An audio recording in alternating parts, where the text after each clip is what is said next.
Hi friends, good morning. Welcome to my channel அனி life tip channel. எல்லாம் என்ன பண்ணுறீங்க? இன்றைக்கி காலையில் சமையல் தான் பண்ணிகிட்ருக்கேன்.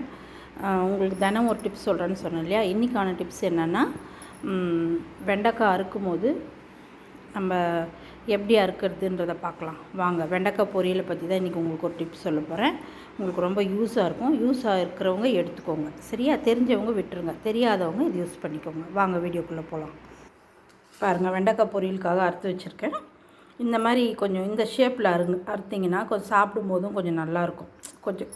கொஞ்சம் கிராஸாக ஒரு டிஃப்ரெண்ட்டாக இருக்கிற மாதிரி இருக்கும். பாருங்கள், இந்த மாதிரி கட் பண்ணி செஞ்சு பாருங்கள். அப்புறம் இன்னொரு விஷயம் என்னென்னா, நம்ம வெண்டைக்காய் வணக்கும் போது ரொம்ப வளவளன்னு இருக்கும்.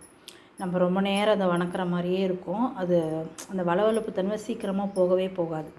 அதுக்காக ஒரு டிப்ஸ் தான் இது. நீங்கள் என்ன பண்ணுங்கள், ஒரே ஒரு சிட்டிகை சுகர் போட்டு ஃப்ரை பண்ணிங்கன்னா அந்த வளவளப்பு தன்மை இருக்காது, அந்த கலரும் மாறாது. அப்படி இல்லைன்னா ஒரே ஒரு சொட்டு எலுமிச்சை பழம் புழிஞ்சு வணக்கினீங்கன்னா உங்களுக்கு சீக்கிரமாக ஃப்ரை ஆகிடும், நல்லா மொறுன்னு ஆகிடும், வளவளப்பு தன்மையே வராது. இதுவும் உங்களுக்கு ரொம்ப யூஸாக இருக்கும். இந்த டிப்ஸு வேணுன்றவங்க இந்த டிப்ஸை யூஸ் பண்ணி பாருங்கள். தெரிஞ்சவங்க விட்டுருங்க, தெரியாதவங்க யூஸ் பண்ணி எப்படி இருந்துச்சுன்னு எனக்கு கமெண்ட் பண்ணுங்கள், ஓகேவா? ஏதோ எனக்கு தெரிஞ்ச ஒரு சின்ன டிப்ஸ் சொல்கிறேன். முடிஞ்சால் சப்போர்ட் பண்ணுங்கள், ஓகே ஃப்ரெண்ட்ஸ்? என் வீடியோ உங்களுக்கு பிடிச்சிருந்தால் லைக் பண்ணுங்கள், சப்ஸ்கிரைபர் பண்ணுங்கள், கமெண்ட் பண்ணுங்கள். ஓகே ஃப்ரெண்ட்ஸ், பாய். அடுத்த வீடியோவில் சந்திக்கலாமா?